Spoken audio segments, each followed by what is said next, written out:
Hi guys! Good morning! Gagawa tayo ng homemade chili oil. Bali, gagamit tayo ng fresh chilies. Ito ang gagamitin ko, yung food grinder from Edmark. Lalagay lang natin ang chili.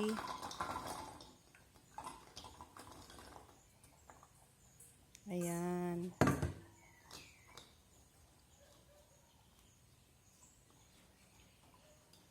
Then, i-cover natin.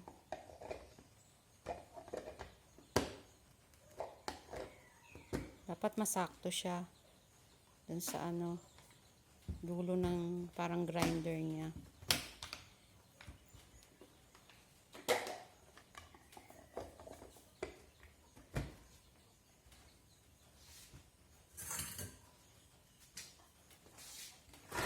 Then, ipupul natin yung string. May string siya, ipupul, tapos i-rotate na yung grinder sa loob ng mga blades niya.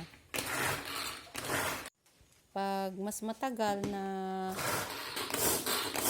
ipupul mo siya, bali magiging mas pino yung chili. Pero gusto ko merong may coarse pa rin siya pag akong gumawa. Ayan, tapos na siyang mag-grind.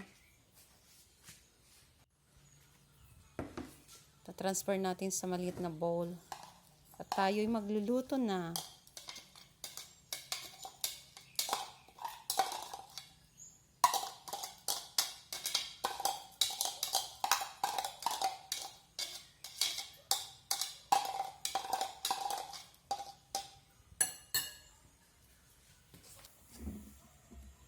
Yan, mag-heat lang tayo ng pan. And then, add some oil.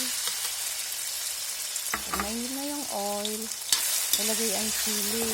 Bali, set lang natin sa medium heat yung ating salang para hindi siya masunog. Kaya antayin lang, halo-haloin paminsan-minsan. Tapos, naglalagay tayo ng kung anong dry ingredients gusto niyo. Pwede rin lagyan pa ng paprika yan. Pero ako, nilagyan ko lang siya ng pinch of salt. May konti lang na pinch din ng sugar. Ayan. Luto na siya. Let it cool. And then, ta-transfer natin sa isang container. Recycled container lang to. Pwede nang gamitin.